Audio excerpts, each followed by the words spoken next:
my pleasure to welcome you here to the Clark Howard Show, where our mission is to serve you with advice and information that empowers you to make better financial decisions in your life.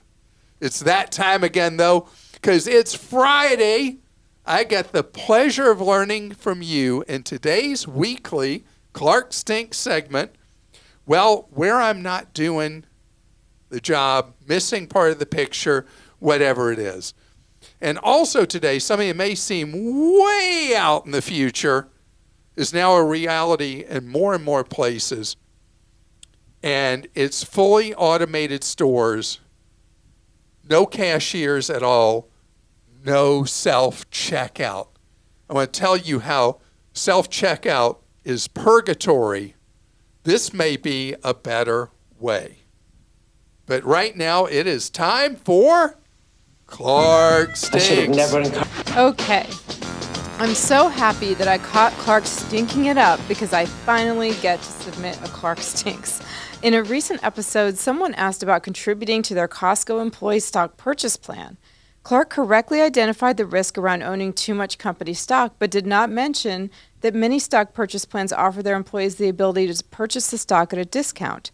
This discount means that when the stock purchase happens, the employee will see an immediate gain in the shares, and depending on what the price locks in, where the price locks in, the realized gain could be much more than the upfront discount.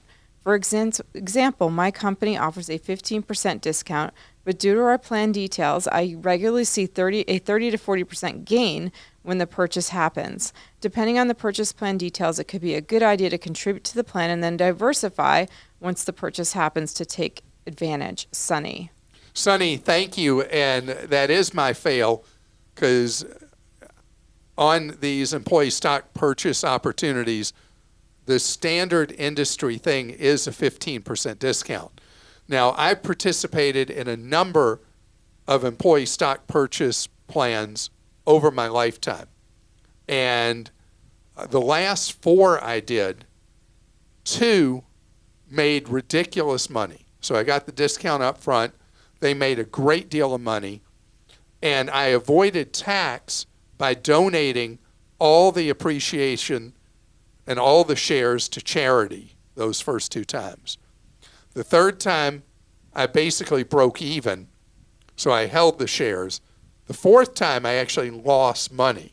And that's the thing with employee stock purchase opportunities. You don't want to be too heavily concentrated in your employer stock. And company stocks don't necessarily go up. They also can just as well maybe go down. Even companies can go extinct. So that's why if you do a stock purchase plan, it can't be the game for you. You have to continue being well diversified, participating in the 401k, maybe having your own Roth IRA. And then if you can afford to do the stock purchase plan, and it can be kind of like a cherry on top for you, that's fine. Clark, you definitely don't stink, but I wonder if you have a double standard. You always mention that a used car buyer should get their prospective purchase inspected by an independent mechanic to see if the car is good before it's purchased. However, you were selling your car, or vehicle, as you like to say, if you were selling your car to an individual, would you be happy handing over the keys for that person to take your car to a mechanic? What if the mechanic breaks something while he or she is looking it over?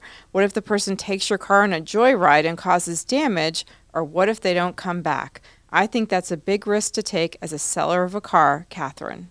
Catherine, okay, so I've never had to test what you're asking, because when I've sold a car myself, I have never, ever had a buyer who asked me if they could have it checked out, which horrifies me because almost nobody ever has a used car checked out. And my experience was they never have. You bring up very identifiable, meaningful risks that I hadn't really processed as an individual seller. And I guess I'd have to assess the individual who was there as a buyer and make, as best I could, a decision. But I never faced that. Most used vehicles are not bought by an individual from an individual, so it might not be something that would come up. when I last sold an individual car, again, that was on eBay Motors, which I've used in the past. In that case, the buyer was actually a car dealer that bought the car from me. And they didn't have anybody inspect it. They didn't ask me any questions. They bought the vehicle sight unseen, or car. It was actually a car, not an SUV or whatever. They bought the car sight unseen and paid me. And then one day a car transfer service showed up and gave them the title, and they drove off in it. And that was funny because even a dealer didn't do anything about making sure that the car was in good shape. All right, Clark, have you forgotten to shower this week? Ooh. A recent question asked the best option for renting a car in Italy. Specifically, they were going to Rome, Naples, and Pompeii. The advice was somewhat okay, but you didn't serve them as well as you could have. There's no need to rent a car at all. All of these 3 places mentioned are connected to the high-speed train line. You can get to them faster on the train, it's more comfortable, and you don't have to pay for gas or parking. Not to mention all the time it takes in all 3 places it takes to find parking. I know, I live in Italy. The only time you would need a car is if you're going to the far south, and it's pronounced in Calabria or Puglia. Otherwise, the rest of the country has amazing train connections which are far cheaper than driving. Thanks for all you do, Ken. Ken, thank you, and you're right. I blew that question. As someone who's been to Italy probably 20 times in my lifetime, I've done the trip both by train and with rental car. I actually kind of love driving a car in Italy because I feel like I don't go to amusement parks. I don't like the crowds or standing in lines. But driving in Italy kind of feels like being on the world's scariest roller coaster. And I like going to little villages, little out-of-the-way places that are often harder to reach on the train network. But your advice, particularly driving in Naples, driving in Rome, I've done both. I was in a wreck in Naples with an ambulance that hit me. I was sitting still. Got hit by an ambulance. Anyway. You're making it sound awesome. Having been in Pompeii, having paid too much money to visit Pompeii for parking, just as you said, you're right. Wow, did Clark take a job cleaning portable toilets or something? In a segment expressing concern about how AI could be used to fake his endorsement of junk products like variable annuities or extended warranties, Clark did most of the work himself by providing clean sound bites of him saying the things he would never say. In all seriousness, I think you should go back and edit those hypothetical statements out of your podcast and recordings. Now all AI has to do is fake you saying the name of the fraudulent products because you've done the hard part for them. David. David, thank you for pointing out that I handed crooks on a silver platter audio to use to imply a false endorsement. Never thought about that. Did you think about that when I was doing it? No, I didn't. Okay, thank you for that. Clark stinks worse than a hockey bag left in the garage in the summer. Ugh. You said that buy now, pay later is a horrible credit product. Compared to what? How do credit cards get a free pass when their users who pay off their cards every month are called deadbeats by the issuing banks? Watch this quick clip and see that not all of these products are created equally, and they sent a link. Shame on you, Clark. Do your homework before labeling all of anything as bad. I love the podcast. I've been a fan for a long time and will continue in spite of your human frailties. John. John, thank you. All right, so I am guilty of always speaking in broad strokes and making very strong statements. And so pay in four or buy now, pay later as an industry is something that I don't like at all because it has been a trap for people who make impulse purchases that they may not be able to afford. And I went through the stats recently about how many people have messed up their credit, how many people are dealing with collection agencies, how many people are paying interest on something they thought was going to be interest free. And so the whole lure, when you go to buy an airline ticket, you go to an online site, you go to a retail store, there's something you might be on the bubble about buying, and then there it is. Don't worry about it. You don't have to have any money right now. We'll sell it to you pay in 4, no credit check. And people click, and then they end up in over their heads.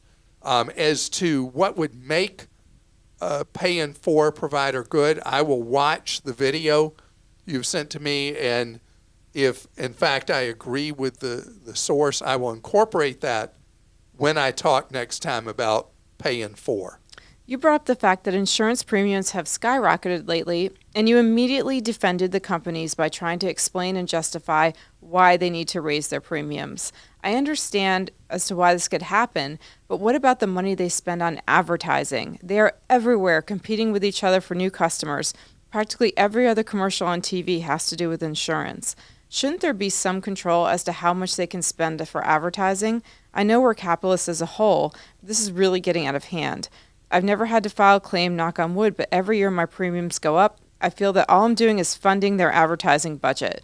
You should at least remember that although inflation is a factor, you should also take into account how much money is spent on marketing. I know you don't watch much TV, but you should notice while you're watching your football games, right?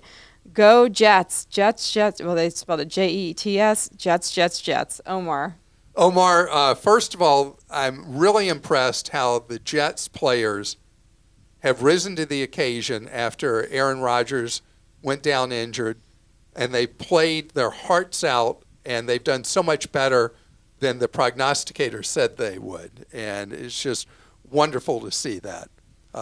My late cousin, who passed away recently, was a huge Jets fan, season ticket holder forever, years of trials, tribulations, disappointment. So go Jets. I'll say that for him and for you. Oh. I bought a Jets hat in honor of the memory of my cousin. Oh, that's awesome. But I got it at a warehouse club, so it was cheap. As I'm sure he would have expected, yeah. Okay, so yes, I only see commercials during football season because that's the only time I watch television. And the commercials from Jake from State Farm, Flo from Prudential, the weird stuff with the mustache from, who's the yellow company? Liberty Mutual.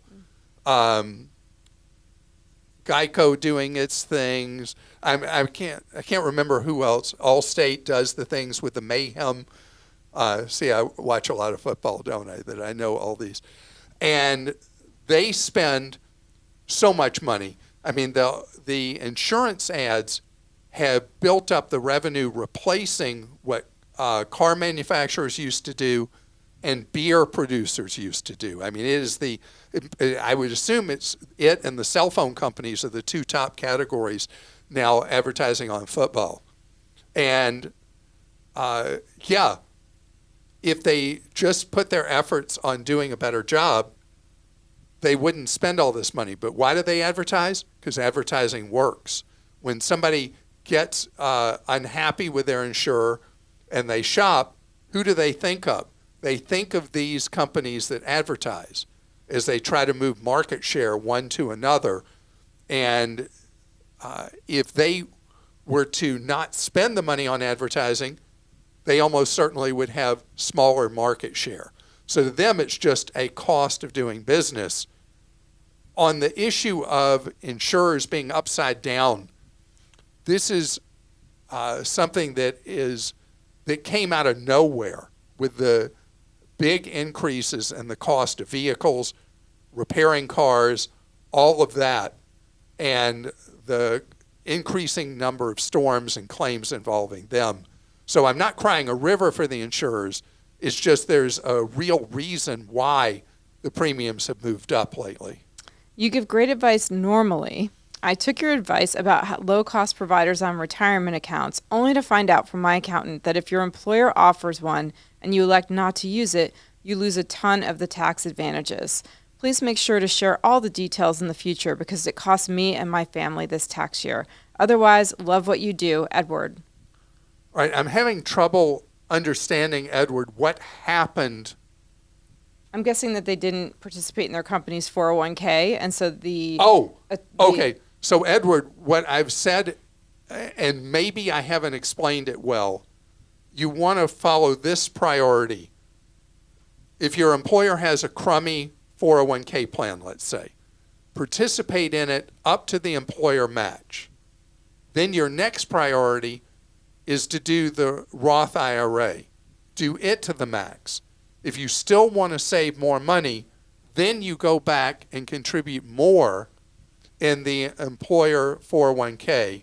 Or if the fees are outrageous in the plan, do an additional investment account with your money.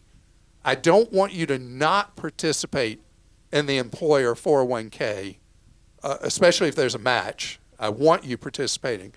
But I want your priorities to be different if your employer has a crummy 401k. And Edward, I'm really sorry if my advice that you heard was incomplete, misleading, and led you down a path that costs you additional dollars in tax when you did your return for last year. And I never want to give advice that ends up backfiring on someone, and I'm sorry that it did to you in this case. Coming straight ahead, people either already hated self-checkout or they're learning to hate self-checkout. Is the answer going to be more cashiers? I'm going to tell you where technology is leapfrogging to solve this. Self-checkout is kind of like a plague happening to all of us when you shop at a discount store, warehouse club, you go to supermarkets, and they've all heavily reduced the number of cashiers available to really channel you into self-checkout. And I use self-checkout all the time.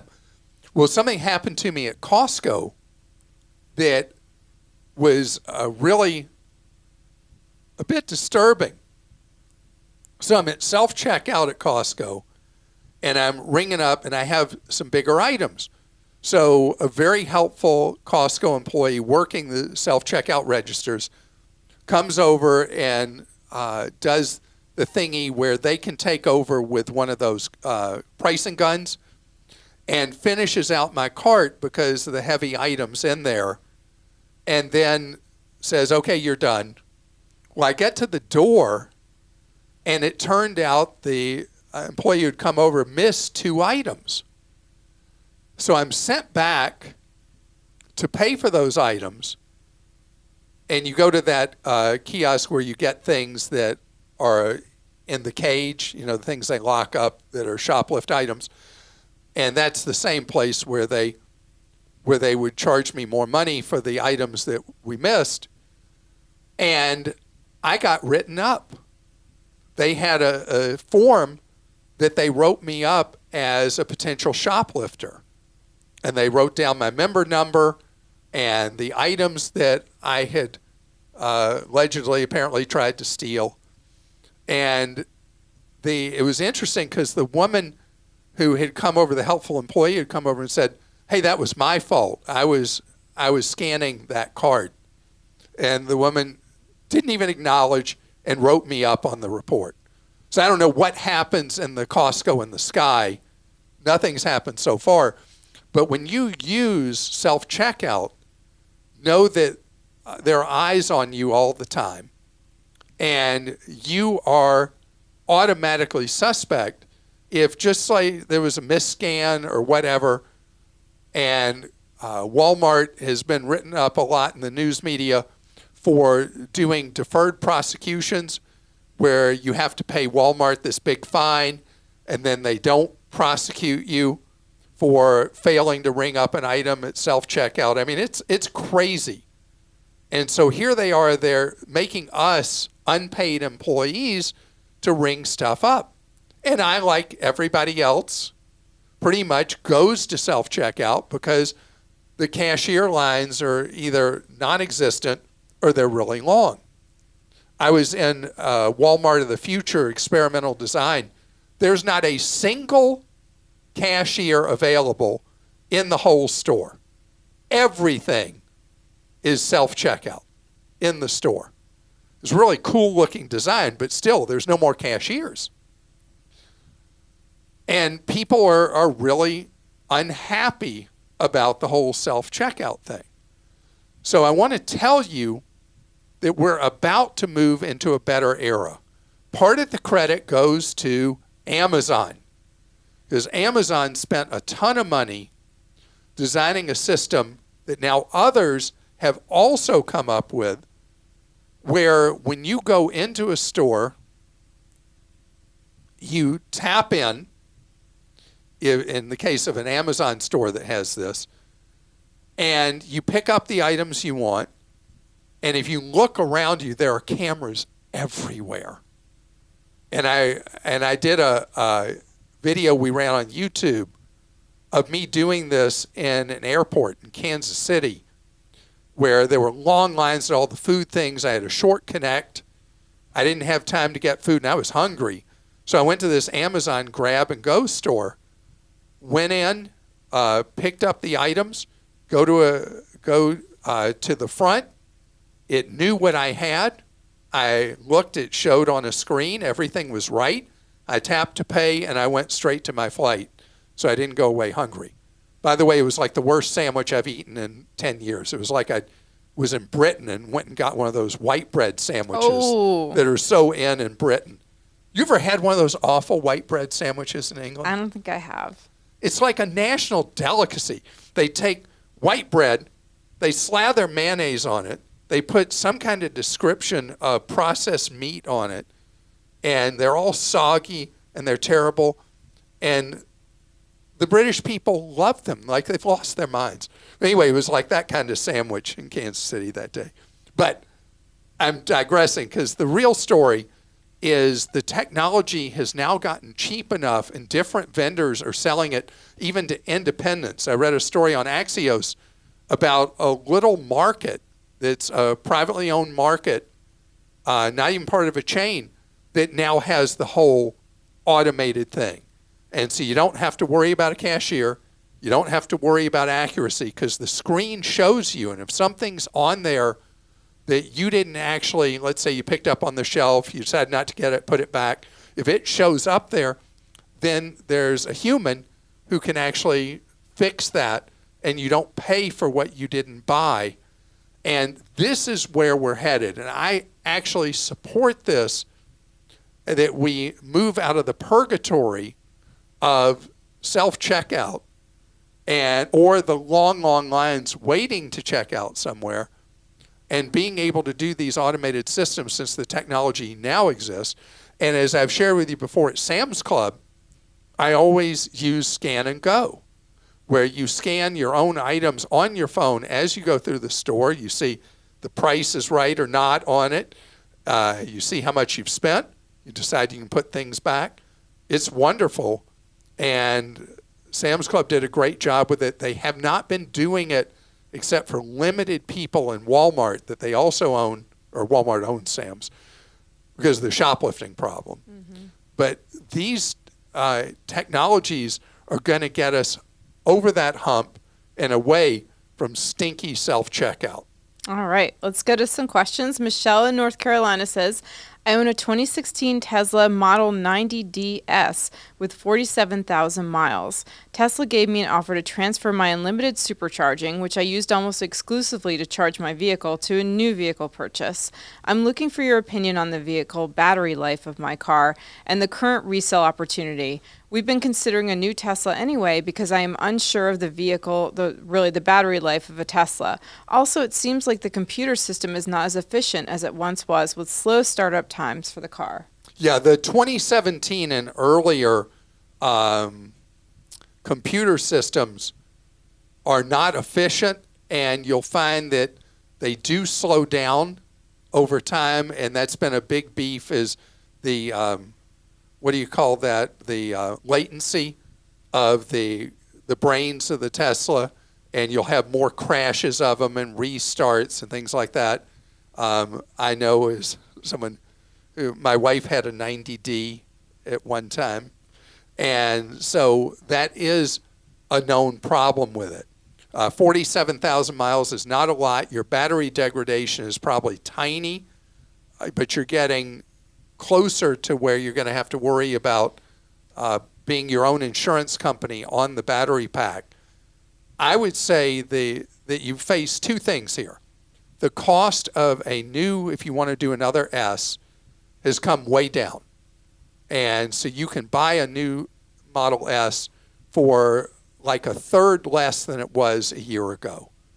And the new one is really great. I'd go test drive it and make sure that you really like it. But I would also say there are a number of other electric models that have come in the marketplace since you bought your 2016. I guess you bought it new 7 years ago, and see what else is out there as well. But the unlimited supercharging. The unlimited supercharging, it depends on how much you use supercharging. I mean, in 7 years. She said almost exclusively. But 47,000 miles, we're Yeah. not talking about, it hadn't brought you an extremely large savings. But it's really nice to never pay for the energy to run your Tesla. So there's a lot of factors to consider, a lot of moving parts. That new Tesla is going to cost you somewhere close to $80,000. You might have a tax credit that you get back from it. And so that's a lot of money to put into a car just for the value of the free supercharging. So I think you go drive it, look at other models from other brands, and then make that call. I have tried a number of other models, and what do I still drive? Tesla. Model Y, in your case. Debbie in Oregon says, I have loved your show for years. I'm currently being bombarded with text, email, and phone calls from a scammer claiming I applied for a credit with Bank of America. I've never used Bank of America. I'm with a local credit union. I have ignored, deleted, or blocked every attempt to contact me. One of the messages said they noticed my credit is frozen, and they request I unfreeze it so they can process my application. Not on your life. I froze my credit about 7 years ago. Am I safe as is, or is there something more I can do to stop their attempts? Also, I wanted to tell you I grew up with a very frugal father, and he lives on in the lessons I learned. My family owns 4 cars ranging from a 2001 to 2013. We paid cash for all, even the 2 we bought brand new in 06 and 07.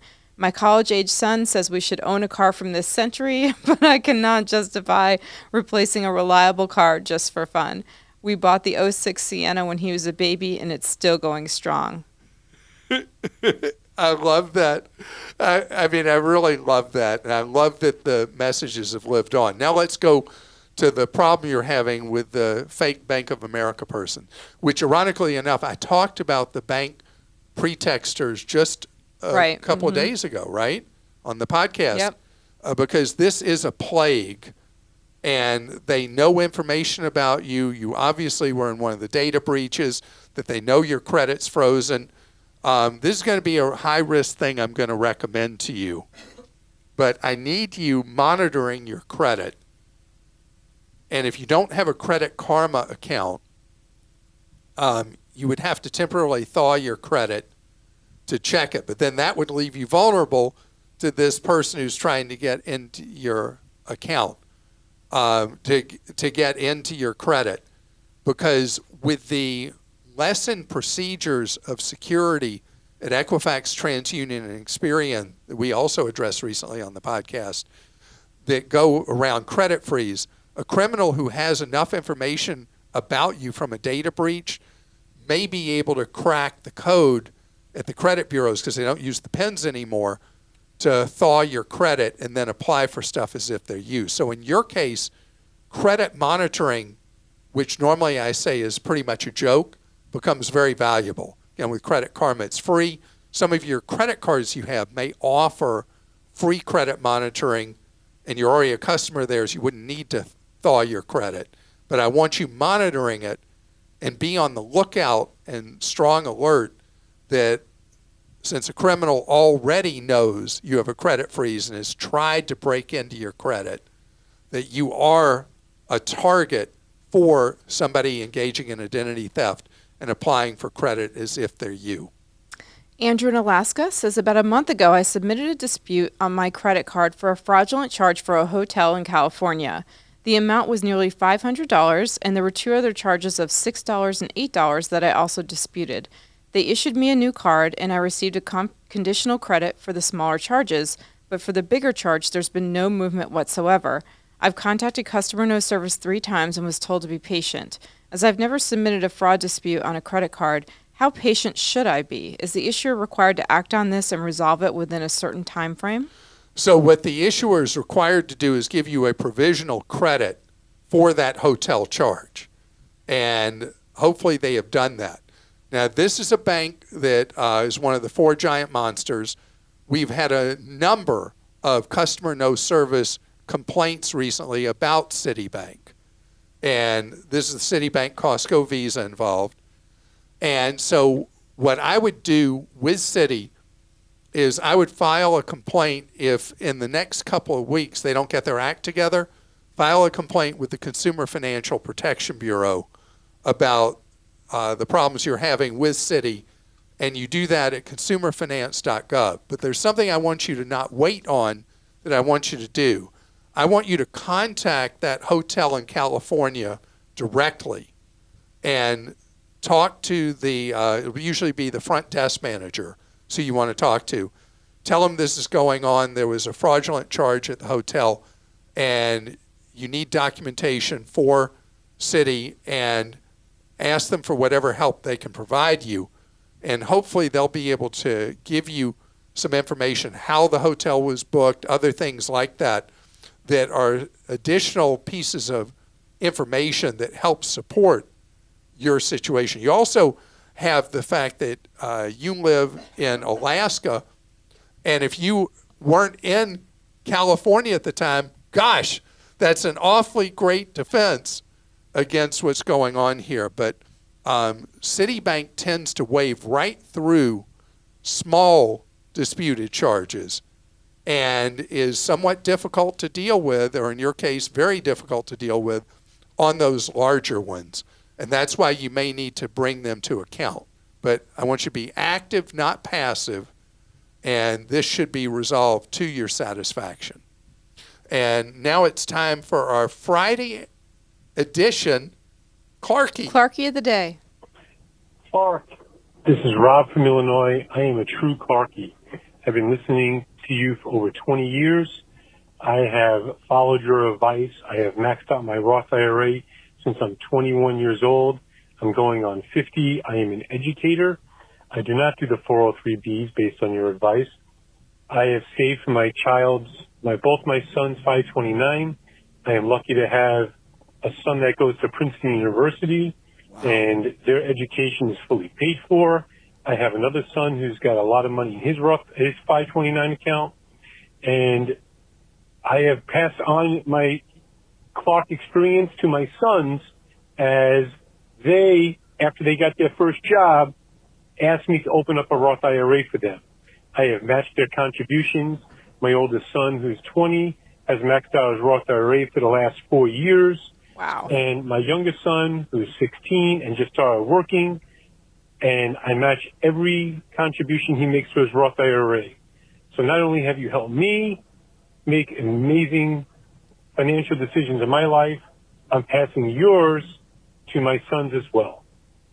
Isn't that wonderful? I appreciate everything that you two do, and thank you so much. Well, thank you very much. That is wonderful to hear. Thanks, Rob. And Rob, the closest I ever have gotten to Princeton is going by Princeton on Amtrak. I certainly did not have the intellectual candle power to go to an Ivy, and that's fantastic. And continued success to you and your 2 sons. And with that, it is my pleasure also to thank all of you who posted on Clark Stinks. I'd love for you to do so. We all learn together. I love your different perspectives. And if you want to do that, go to clark.com/ClarkStinks. Have a wonderful weekend. Remember what we're about, that you learn ways to save more, spend less, and avoid getting ripped off.